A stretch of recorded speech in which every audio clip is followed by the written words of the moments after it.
Coming up next on The Voice of Alabama Politics, Powerball goes bust. Also, the V-Team takes a look at Jello wrestling and 25-cent peep shows. And it's a death blow to the ethics reform.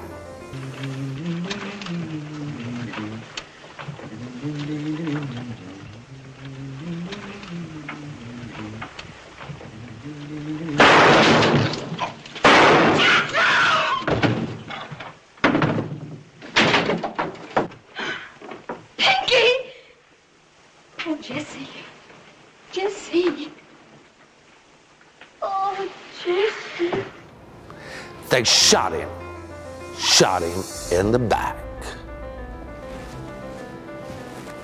All this and much, much more coming up next on The V.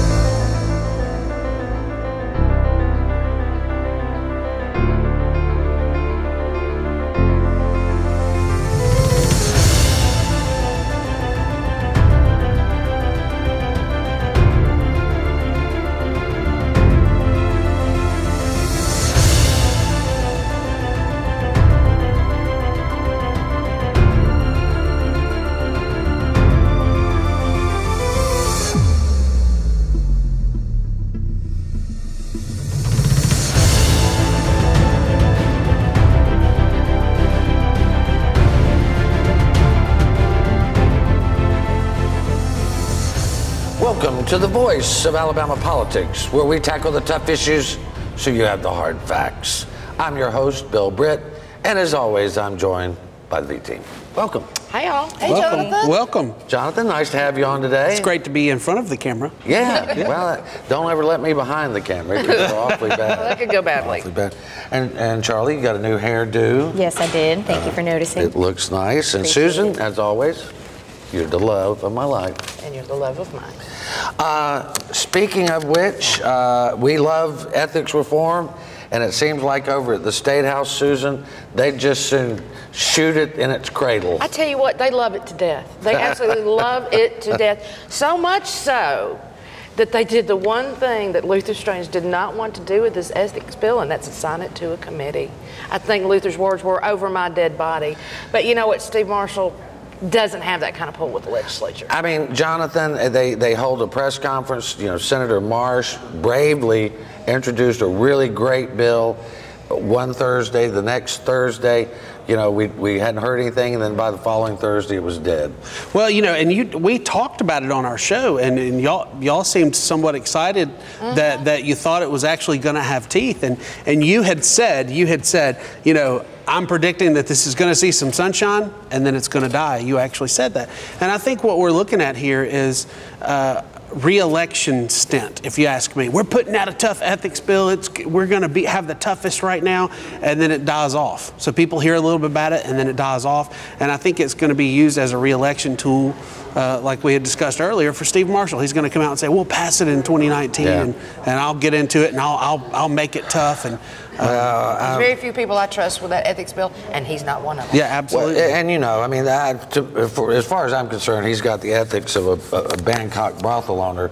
But Charlie, the crazy thing was, we had this bill. You know, this was a bill that Luther Strange worked on. Even Steve Marshall worked on it some.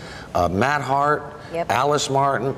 This was a bill that, I mean, we all looked at it. We were like, hallelujah. That's what I really find disappointing, is that we finally had something that was going to provide necessary clarity to our ethics laws that we need right now. We don't need to wait till 2018, 2019, and they beat it to death. And it's no surprise that Marshall had a hand in that. So when you get a commission to water things down, that's when you get into trouble. It was just like, you know, Luther Strange said, we don't want a commission. A commission will water things down. They'll take a long time to look through it, and then they'll line item each individual thing. And I think what we need right now is something tough. Yeah, well, we've got 20 people sitting there picking it apart word for word. Same thing they did with the commission to impeach Bentley. How far did we get with that? Well, you know, Not half very. the time the commissions are just there to keep things from passing. Right. Or in this case, I believe it is there to water it down and from, you know, Kool-Aid to pond pod sludge. They essentially here's send a it great to example. subcommittee. Here's a great example. All right, you're going to have basically 20 people on there. You're going to have people from the legislature. You're going to have people that are basically lobbyists. You're going to have people on there from the Bar Association and other officials. Well, guess what? The head of the Bar Association has been Augusta Dowd. Mike Hubbard's former I wonder how she defense feels attorney. about that principal's part. Yeah, What do you yeah, think? yeah. I mean, that's the thing. You'll have 17 people on there that want to water it down, and maybe 3 that want to water it, that want to keep it and make it stronger. As Charlie said, we had it. They threw it out. They threw out the baby, the bathwater, and shot it in the back. That's right. And they bludgeoned it to death, Susan, in just They did, 1 week. And it's unfortunate because there's so many people that depend on these ethics laws to know what's right and what's wrong. The ones that are really trying to do it the right way, they're not getting any clarity, and all they're doing is just kicking it down the road again. You know, you brought up something about that this, you know, they've always talked about they wanted it clarified. And then when they get it clarified, what happens? They trash it. See, that's what she was saying earlier. Defining a principle went from 2 sentences to 4. What was it? 4 paragraphs. That's pretty clear. That's pretty clear, and they just. And like they took, and something, Jonathan, you had some question about. They took certain law enforcement, certain teachers, and all out. They don't have to do economic statements of economic interest anymore. But you had some issue with that. You know, I disagree with that. You know, and my, you know, I'm a constable, but you know, my law enforcement brothers may agree or disagree. You know, when you have a police officer, and let's just say, for instance, they're making money off maybe a state agency pays them to do traffic control, or a major company pays them to do, you know, something off the books, you know, as a moonlighting thing. You want to know where that money's coming from. If you have a regular beat police officer pull up in a $100,000 Porsche, it makes you wonder, and it gives internal affairs and other agencies they can look at your report to see, well, he's not dealing drugs under the table or anything. He's actually making money, moonlighting money. Yeah. You But know? again, when you've got a teacher, we don't really need that, and that's just one more thing that's put on them that they don't need. These are tweaks you make in committee. You don't put them in a commission that may never see the light of day. Right. But anyway, we got to move on. We got about 1 minute and a half. The state was ready to sign approximately $400 million health and mental health prison contract. It has been held up for at least 45 days, and the Contract Review Commission. Susan, what's up? Well, you know, first of all, we're talking about handing over $400 million without a plan. That's to start with. That's just where we'll start. Now, Contract Review has held it up for 45 days to say, let's look at this again a little bit, maybe talk about it some more. They can hold it up another 45 days, but that is the extent of any power they have to stop this contract. I mean, Jonathan, they did it because the company that the state selected is under investigation for bribery, and I cannot understand I cannot understand our state and the competency behind choosing a company that's under investigation in another state. Someone's already gone to prison that's had, you know, dealings with that company. Their prison commissioner over in Mississippi. I can't understand why we would even touch this company with a 10-foot pole. I talked to my friend who's a psychiatrist and used to be head of a division of psychiatry, and he said that $400 million could build 2 great hospitals and run the program for 10 years. Why are we paying a company $400 million for 2 years? Well, we're paying also, remember, Jonathan, we're paying a company $400 million that's for an underserving mental health services that's being sued for underperformance of serving mental health Somebody's services. making money. they don't have a lobbyist, Charlie. I look at the entire thing as them just digging Alabama's corruption hole even deeper. That's right. There you go. Somebody's making money. That's going to have to be the last word on this segment. You're watching The V, the voice of Alabama politics. We'll be right back with more news and analysis.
back to the V, the voice of Alabama politics.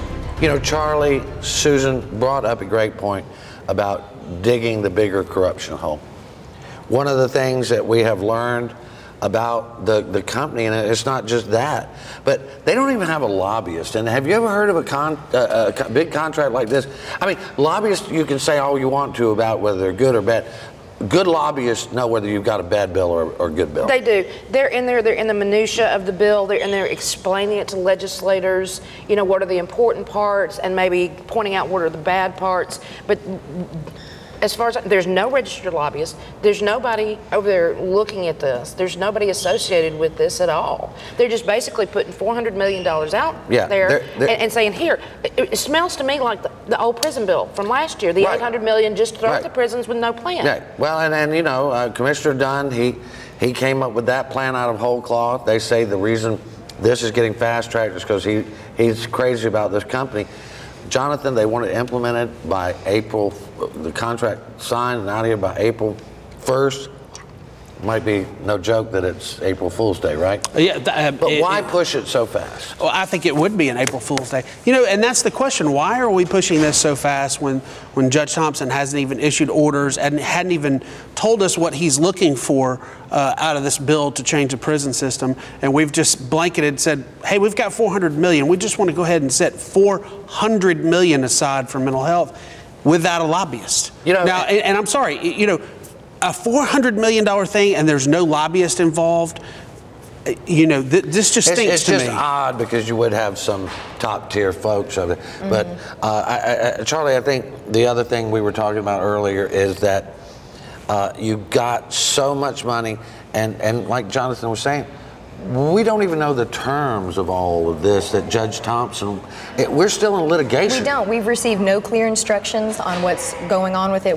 I don't like the whole situation. I don't like anything about it. Well, you know, it stinks to me.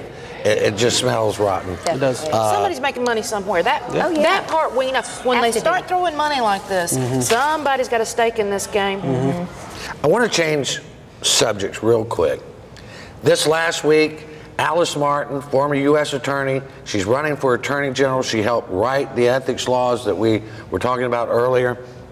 Tom Albritton, who is the executive director of the Ethics Commission, Susan, they got into a public spat because she said that the bill that he was sponsoring over at the State House was a massive power grab. Now, you don't have to have a remedial background, only a remedial background in ethics laws to know that's exactly what it was. It is exactly what it was, and basically what, from our understanding, is Albritton went into the 343. The big bill. The 118 page, and picked and chose what he wanted out of that, and came up with Senate Bill 267, which what it does is it expands the power of the Ethics Commission. It expands them so they can do private investigations. It also says that the director can choose where a case gets referred. So, you know, if it's your buddy and you don't want him to really get tried, you send it to the DA or you send it to the Fed. If it's somebody you don't like, you send it to the AG. I mean, there's too much play in here. And Jonathan, you know, I like Tom Albritton. But as I told him, it's not about you, Director Albritton, it's about the next guy. That's right. You're looking at a commission that is appointed, okay? It's appointed by, you know, you've got the governor who appoints people on this commission, and we're not looking at an elected official or an elected office where the people have trusted a person to do this job, and we're going to give this person more power. And like you said, it's not about Mr. Albritton. It could be the next guy that gets in there or the guy after that. We don't want to give them an opportunity to have so much power where that power can then be abused later. And that's what's scary. You know, when you look at Alice Martin has a great career in prosecuting white-collar crime and political corruption. And we have some good people running for AG. You know, we got Chess Bedsole, you know, we've got Troy King. But you look at Alice Martin, she's got a career for this. And if Alice Martin says that something is fishy here, then we need to really pay attention and listen. You know, some people have said that Alice Martin and I have a bat phone between us. You pretty much know when I'm on the phone and when I'm not on the phone. I bet you I haven't had 3 phone calls from Alice Martin in my life. No. See, what really stood out to me about all this is something that Albritton said. He said she was distorting it for what can only be for political gain. So what I wanted to ask him is, what political gain does he believe that Alice is going to get for calling him out on his crap legislation that was literally benefiting him politically? I think that's a little bit of the pop. Wow, that's good. Black. She's good. Tell it. Preach it, sister. I mean, you know, You're if exactly Alice right. Martin helped write the original 343, I Exactly. think if he's taking excerpts, she might know a little bit about it. Just a little bit. Yeah, she might. I mean, I don't know. This whole ethics commission, to me, I think they're ready to go back to the days of Jell-O wrestling and 5-cent peep shows. Could you get a peep show for $5?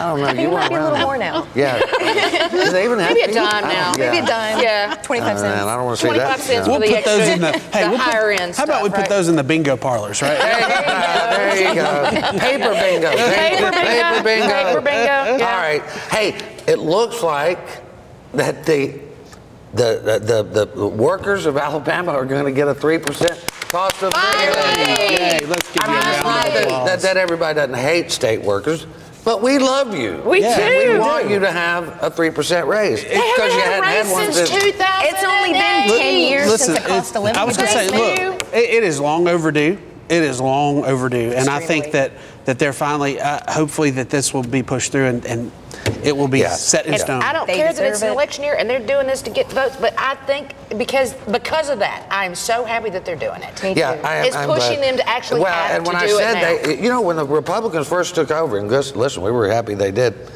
They acted like they hated these people, like they were some kind of pond scum that needed to be raked off. But boy, they've learned you need them. I tell you what, and they do a great job. They need each legislator needs to be assigned to a state worker for a day. All right. I tell you what, you go around the Right. people at the state house that are working there, they work their fannies off. All right, we're going to have to leave it right there. You're watching the V, the voice of Alabama politics. We like to work our fannies off too.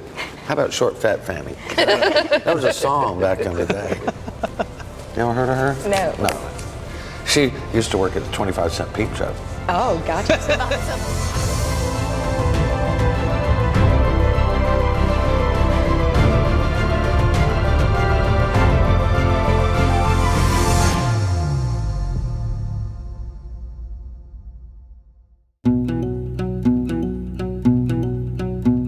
The Energy Institute of Alabama promotes reliable, affordable, and clean energy to help grow our economy, create high-paying jobs, and build public support for Alabama's energy industry.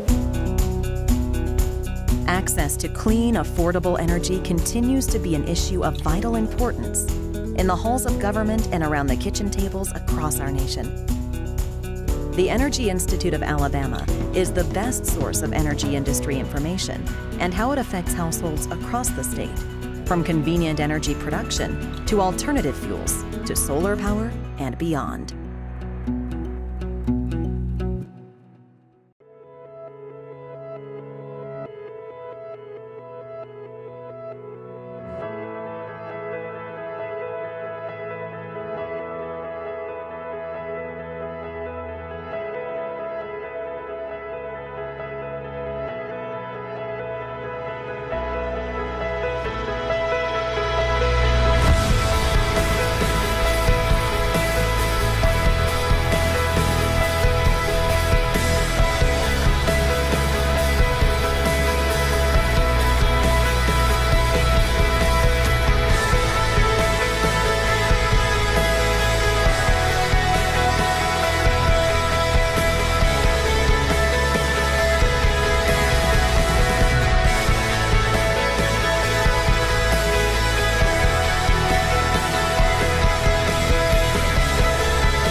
Welcome back to the V, the voice of Alabama politics. Susan, Paul Sanford, Senator Paul Sanford from Huntsville, one of the great guys. He will be missed. On the way out the door, he's trying to get a couple of bills passed that are just DOA for the most part. He came up with a bill that would allow for a Powerball type lottery. It barely passed out of the Senate with on a 3-2 vote.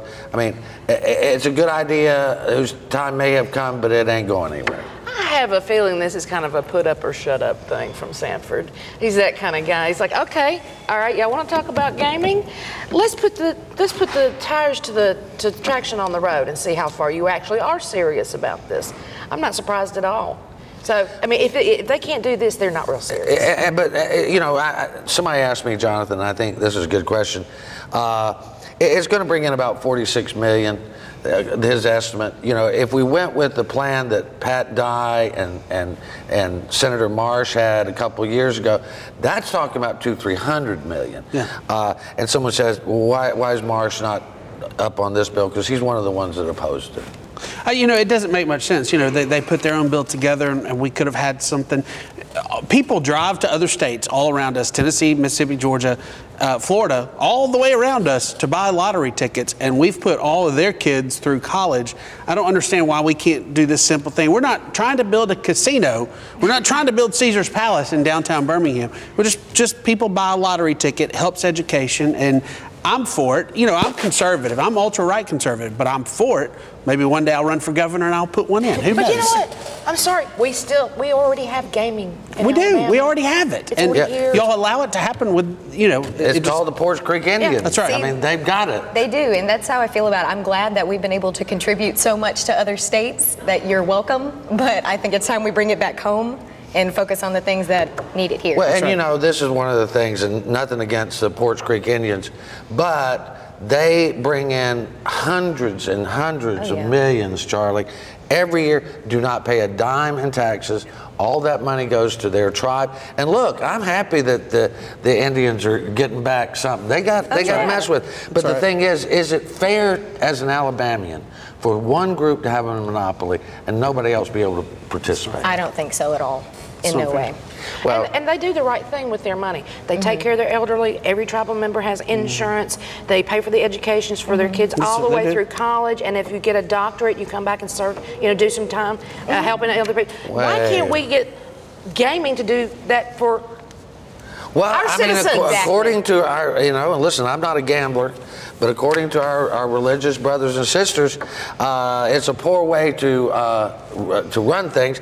Although, like you said, they have free health insurance, free dental, free. You know, they've got. There's communities. They don't even get. They don't need Medicaid or Obamacare or any of that stuff. They don't have nursing homes. They build communities for their elderly with assisted living. I didn't even believe you when you first told me about this. I just couldn't believe it. Everything that Alabama should take a model of. Go ahead and do the gaming. Take a model of this. We can't and have let's that. Do that for our state. Nah, we can't have that. We can't have anything nice. It's too easy. It's Nobody too can good. make any money. It's too good. You know, why should we do that? Why would we want to do anything like that? I tell you what, they're going to build one of those Caesar Palace type venues over in Atlanta, and nobody will ever come to Birmingham again. Because can you imagine if you had, and I'm not talking about a casino really, I'm talking about if you had a entertainment complex sitting in the middle of Birmingham. Think about it, Charlie. I mean, you could drive there for a weekend, see sporting events, maybe a major league team. You could go to the casino. You could see concerts. I mean, Bette Midler might even show up. Oh, don't say that. You're going to get me started. But think about it, Jonathan. I mean, you know, you live in that area. Someone needs to do it. You know how I feel about her. Don't be messing with Bette. Somebody needs to do something like that. Birmingham desperately needs that. Said they want to build, you know, put $90 million into a stadium that only holds 50,000 people. Yeah. Again. You know, I mean, I don't know why, you know, Atlanta's not done it. Atlanta could do it. They're already so big already. But we've got spots just right downtown Birmingham. You could build a sports complex and have something really nice. And here's the thing. We built the Robert Trent Jones Golf Trail to try to stop people from just driving straight through Alabama and going to Florida, right? Why not do something like this in conjunction with the Robert Trent Jones I never can say that right. Yeah. So that we get people to stop in Birmingham and actually get tax revenue off of that. They're not just going to stop. They're going to fly in. I know, but you were saying, make it a destination instead of us just getting gas tax off of them going through the state at 90 miles an hour. I don't know if you were there or not, but one night they had Garth Brooks in town. Then they had the big prize fight, and it was like, man, it was alive over there. I was in town that weekend, and there were so many people in Birmingham, and the restaurants came back and said they had a record weekend. Yeah. Wow. And there's no reason we can't be doing that every other weekend. Exactly. Yeah, and if they did that, can you imagine the tax revenue that would go to the... Incredible. It would be amazing. Listen, That would mean improvement for Alabama. Yeah. Oh, no. That just doesn't. Oh, but we don't want to do that. No. I mean, come on now. No. You said the magic we word. can't even get rural broadband. You know, and I hate that they call. If you have one in the county, that counts. We need to start calling it broadband for country folks, because you know what, they're maybe for po folks because they can't afford the OR, because if we don't get broadband in those communities, industry will not come. Nope. Those communities will continue to die. Can you imagine living without broadband access? No. She takes out her phones across the room. Everything runs on the internet now. Everything we You have do to have is it. on the internet. I wouldn't be able to work, function, do That's right. anything. But I mean, yet they expect school children and all these other folks. Guess what? You could pay for the broadband access, and you know, like get to Porch Creek to make a compact. You pay for it tomorrow. You know, Yeah, really. that's right. Well, we've had some. It's been kind of a weird couple of weeks. I mean, the legislature is about wrapped up. Thank goodness. Yeah. Greyhound, we can unlock our doors again. But this week we had a very, very joyous occasion. We did. Our dear Chandler Hines and her husband Nick, they had a bouncing baby boy. What's his name? He's Joseph Hagler Hines. He was 6 pounds, 15 ounces, and a little over 19 inches long. And we're gonna call. And we all call him Dickie, right? We call it Hines. because they wouldn't tell anybody his name until Nick came up with him from delivery. I mean, this whole time. So we had to have him something. All So right. he'll always be our little Dickie. All right, well, that was a blessing for sure. You've been watching The V, the voice of Alabama politics. You watch us because we watch them.